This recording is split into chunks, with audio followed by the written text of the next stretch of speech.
Alors on va poursuivre notre plongée dans les psaumes, puisque c'est encore un psaume ce matin qui va accompagner notre temps de méditation. Un psaume qui est appelé un psaume des montées, sans doute un de ces psaumes que le peuple chantait quand il était en marche vers Jérusalem lors des différentes occasions qui étaient données dans l'année liturgique de monter à Jérusalem au moment des fêtes qui rassemblaient le peuple. Et donc c'est le psaume 126 que je vais vous inviter à lire. Psaume 126, et je vais le lire dans la traduction de la Taube, la traduction œcuménique de la Bible, et je préciserai tout à l'heure pourquoi j'ai choisi cette traduction.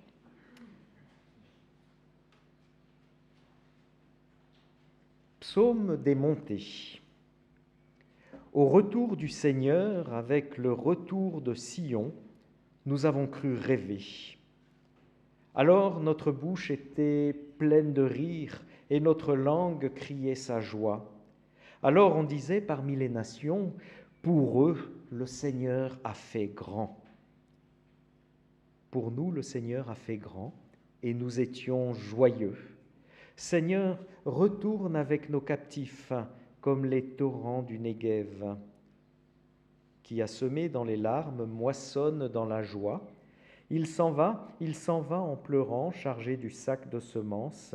Il revient avec joie, chargé de ses gerbes.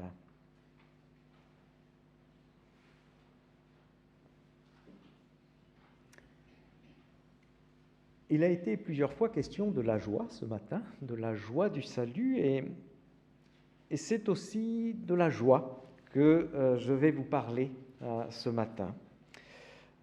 Ce psaume, s'il mentionne les pleurs du semeur, en fait est rempli d'expressions de joie. Il est question d'une bouche qui était pleine de rire, d'une langue qui crie sa joie. Il est question d'un peuple qui dit « nous étions joyeux ». Et puis il est question de la joie de celui qui moissonne après avoir vécu les pleurs de la semence, du rude travail des semences.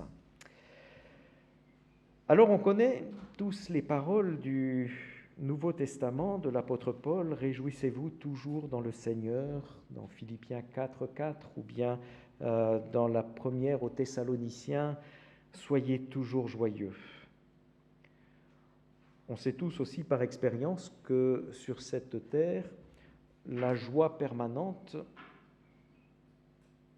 sans doute, ça n'existe pas.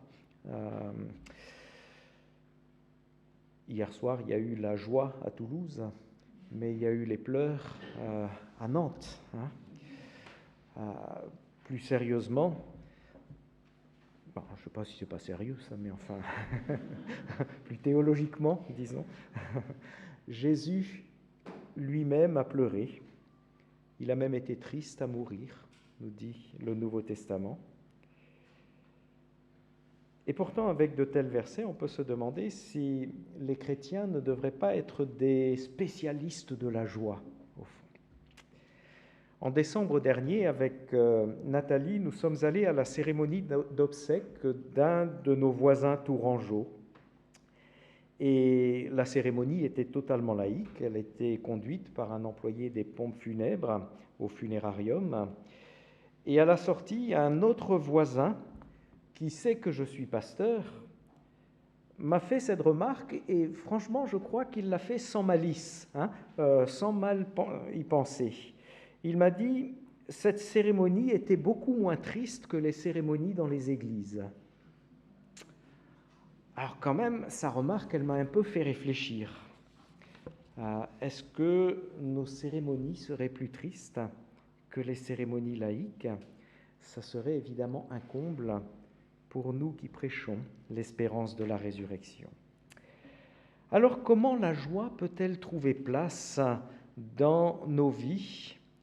et d'une manière, au fond, qui ne soit pas éphémère, bien que, comme tout le monde, nous connaissions les épreuves, le deuil, la souffrance, bien que, comme tout le monde, nous soyons les témoins des détresses qui touchent le monde, qui touchent nos proches et qui peut-être aussi nous touchent nous-mêmes. Comment donc pouvoir recevoir cette parole qui dit qu'il faut être toujours joyeux? Le psaume 126 nous parle de la joie de celles et ceux qui sont revenus de l'exil. A priori, c'est un psaume qui se situe dans cette période-là, au retour de l'exil, puisqu'il est question du retour ici de Sion. Et donc, on se situe à la fin du VIe siècle avant Jésus-Christ. Et il nous décrit donc quelle a été au fond la source de la joie de ces exilés. J'en discerne trois en ce qui me concerne. On pourrait dire tout d'abord, il y a la joie de la présence de Dieu, ou plus exactement, on devrait dire la joie de Dieu cheminant avec nous. La joie de Dieu avec nous. C'est la raison d'ailleurs pour laquelle j'ai lu la traduction de la Tob ce matin. J'aurais aussi pu lire d'ailleurs la version Chouraki, parce que peut-être mieux que les autres, ces deux traductions arrivent à rendre un texte hébreu qui est assez difficile. Et les traducteurs, là, ont trouvé des formulations du verset 1 qui disent ce texte. Au verset 1, il est question, il est dit « au retour du Seigneur avec le retour de Sion ». Et au verset 4, « Seigneur, retourne ou reviens avec nos captifs comme les torrents du Néguev ».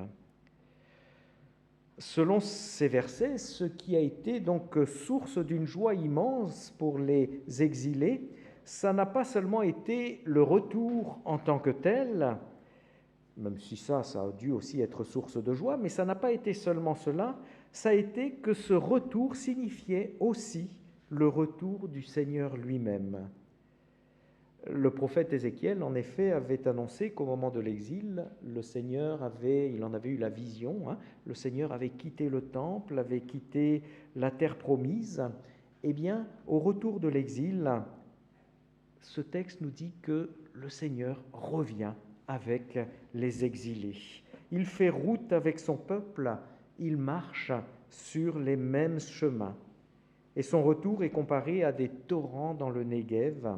Le Néguev, c'est la zone désertique qui se situe au sud de la Judée, en allant vers la presqu'île du Sinaï. Comme des torrents dans le Néguev. Et il a été observé effectivement que lorsque une pluie abondante pouvait tomber dans cette région assez désertique, eh bien ce désert pouvait se transformer en zone herbeuse et fleurie en l'espace de quelques heures simplement lors d'une pluie fournie. L'image évoque donc le retour de la vie. Pour certains, ce retour-là était inespéré, puisque le texte dit même « nous avons cru rêver ». Avec ce retour et le retour du Seigneur accompagnant son peuple. Mais les faits étaient là, notre bouche était pleine de rire et notre langue de cris de joie. La vie qui renaissait. La joie de Dieu cheminant avec nous sur nos chemins, la joie de Dieu avec nous. Il y a ici quelque chose, bien sûr, de la joie de Noël, Dieu avec nous. La joie naît quand nous comprenons que Dieu est avec nous, quand nous recevons par la foi cette affirmation que Dieu est avec nous, et la joie se multiplie à chaque fois que nous discernons sa présence dans nos vies, à chaque fois que nous percevons qu'il a été avec nous dans telles circonstances, même dans telles circonstances difficiles.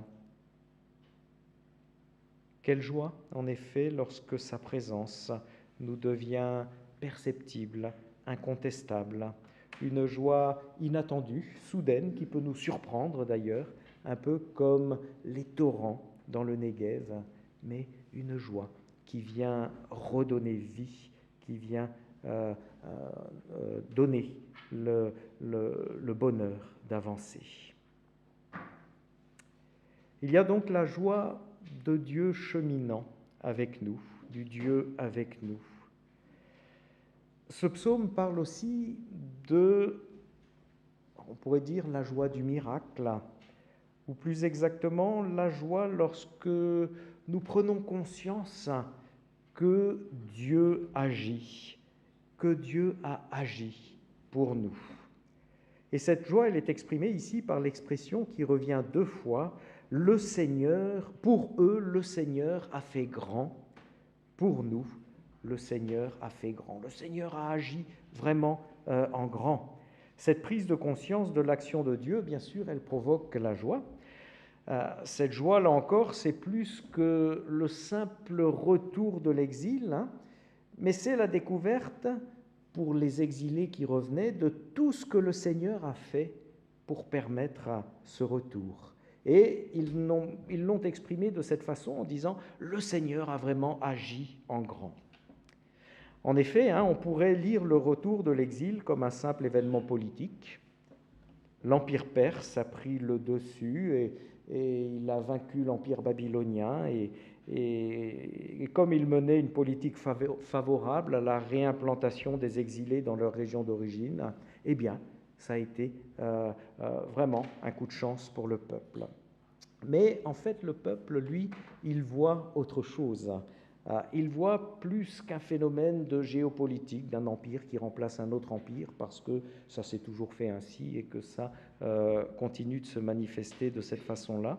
Le peuple, lui, il voit avec le regard de la foi. Et par ce petit bout de la lorgnette, il discerne qu'en fait, c'est Dieu qui agissait dans ce moment-là. C'est Dieu qui a fait bouger ces empires. Dieu qui a fait monter la puissance de Cyrus, le fondateur de l'Empire perse. Dieu qui a permis que cet empire se lève pour venir juger le grand empire babylonien. Et il découvre que c'est Dieu, il comprend que c'est Dieu qui a conduit Cyrus à promulguer un édit permettant le retour des exilés dans leur pays. Le peuple ne voit pas seulement un mouvement géopolitique comme il y en a déjà eu, il discerne derrière ces mouvements Dieu qui agit pour nous. Le Seigneur a fait grand. Dieu qui fait bouger les plus grands empires de l'époque, Dieu qui fait bouger ces empires pour son peuple, pour nous. Dieu a fait grand. Et il y a ici quelque chose de la joie de Pâques. Là aussi, on peut dire, pour nous, le Seigneur a fait grand. La foi, en effet, discerne qu'à Pâques, bien sûr, Jésus est ressuscité, et c'est grand déjà, mais elle découvre aussi tout ce que cette résurrection signifie. Elle découvre que cette résurrection, c'est le signe de la libération d'une puissance qui nous retenait captives. Elle découvre que cette résurrection, c'est la victoire sur la mort qui désormais a perdu son pouvoir. Elle découvre que cette résurrection, c'est la promesse d'une vie sans deuil, sans épreuve, sans mort à l'horizon. Oui, lorsque la foi discerne ce que Dieu a fait à Pâques, eh bien, on peut reprendre sans difficulté les paroles de ces exilés revenus en terre promise. Oui, pour nous, le Seigneur a fait grand, le Seigneur a fait de grandes choses. Et voilà encore qui est source de joie, la joie quand nous savons que nous sommes désormais sur ce chemin de vie, ce chemin que Dieu a ouvert. Oui, Dieu a fait grand pour nous. Et puis enfin, on peut parler dans ce psaume de la joie de l'espérance.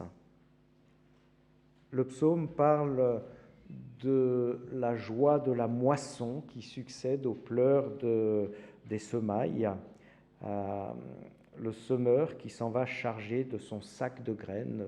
On se souvient tous de cette toile du peintre Ben qui était là il y a encore quelques semaines et qui nous a été présentée par Séverine. Le semeur qui s'en va chargé de son sac de graines, et ça évoque évidemment le rude travail du labour, des semailles et les pleurs qui accompagnent ce travail. C'est l'image des efforts et des douleurs qui jalonnent la vie présente. Mais ce texte affirme aussi, comme une certitude, vraiment, autant le temps des semailles est synonyme de pleurs, autant le temps de la moisson est synonyme de joie. Et l'auteur du psaume s'appuie sur une réalité qu'il a sans doute vécue un certain nombre de fois, la fête qui avait lieu au moment des moissons. Il y avait à chaque fois, évidemment, une grande fête en Israël au moment des moissons. C'était la fête qu'on appelait la fête des semaines. En fait, ça commençait déjà même au moment de la fête de Pâques, puisque c'est là que les premières gerbes d'orge étaient fauchées, et c'est avec cela qu'on faisait le pain, justement, sans levain, et qu'on célébrait la Pâque. Et puis, pendant la période des 7 semaines qui suivaient, jusqu'à la fête des moissons, c'était la période des moissons, et ça, c'était à la fin l'apothéose, au moment de la fête des moissons, où l'on célébrait, il y avait de grandes festivités, et la joie était grande. C'est la fête qu'on appelle, nous, aujourd'hui, la fête de la Pentecôte, c'est-à-dire 7 semaines après la Pâque, le 50e jour, la Pentecôte. Et donc cette fête était l'occasion de grandes festivités, et certainement le psalmiste, il se rappelle de ces cérémonies de festivités. On a été semé dans les pleurs, mais à la moisson, ça sera la joie. Selon Hébreux 6,19, l'espérance est comme une ancre pour notre vie, une ancre qui nous rattache à Dieu, à la perspective de son royaume qui vient. Et lorsque, par l'Esprit, nous sommes convaincus, autant que le semeur, au fond, que l'espérance ne trompe pas, alors la joie peut encore trouver place dans notre cœur. La joie de la Pentecôte, ici, cette fois, par l'Esprit qui fait naître en nous cette espérance. Alors la joie de Dieu sur notre route, Dieu avec nous, la joie de Noël, la joie lorsqu'on discerne qu'il a fait grand, effectivement, pour nous, la joie de Pâques, la joie de l'espérance, celle que l'Esprit vient faire naître dans nos cœurs et qui nous ancre dans la perspective du royaume, une dimension de la joie de la Pentecôte. On peut se demander, est-ce que ce cocktail, au fond, de ces joies de Noël, Pâques et Pentecôte, nous permet de vaincre la tristesse qui peut nous habiter dans notre chemin ici sur terre. Et au fond, c'est tout le défi de la foi. Et ce défi, il trouve une très belle formulation, je trouve, sous la plume de l'apôtre Paul dans 2 Corinthiens 6,10. Il dit « Nous étions comme attristés, quoique toujours joyeux. » Nous étions comme attristés, quoique toujours joyeux. C'est une formule intéressante, comme attristés, mais toujours joyeux. La tristesse, Et il ne faut pas minimiser ce qu'elle était pour Paul lorsqu'il écrivait cette deuxième aux Corinthiens. Quand on lit la lettre, on voit combien il a souffert et combien il dit qu'il était profondément découragé, dans une période de découragement profond. Et donc le contexte montre que c'est bien ce que Paul a ressenti à ce moment-là.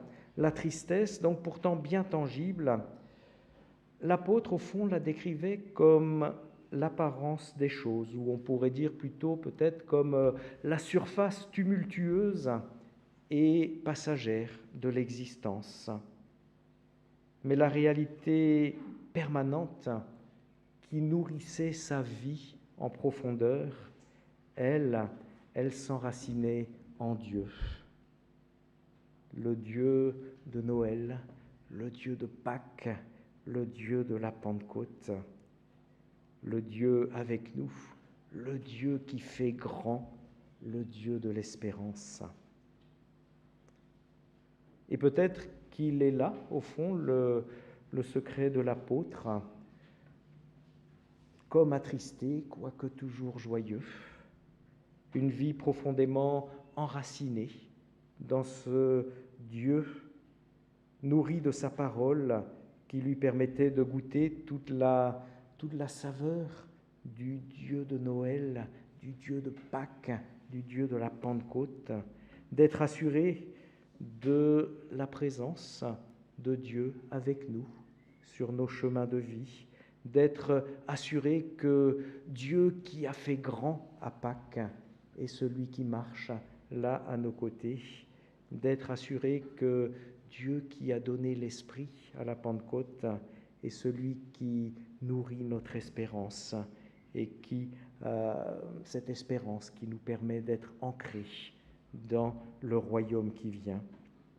Alors bien sûr, ces réalités éternelles n'empêchent pas la venue des épreuves, ni même la venue de la tristesse, mais quelque part, elles les mettent en perspective. Elles n'enlèvent pas la dureté, l'âpreté quelquefois de la vie présente, mais elles en rappellent la dimension provisoire et passagère. Être habité par le miracle de la grâce, être assuré de la présence de Dieu, enraciné par l'espérance dans une réalité qui vient, voilà peut-être le moyen qui nous permet d'être toujours joyeux, même si attristés quelquefois par les circonstances de la vie, toujours joyeux, comme nous y invite la parole. Amen.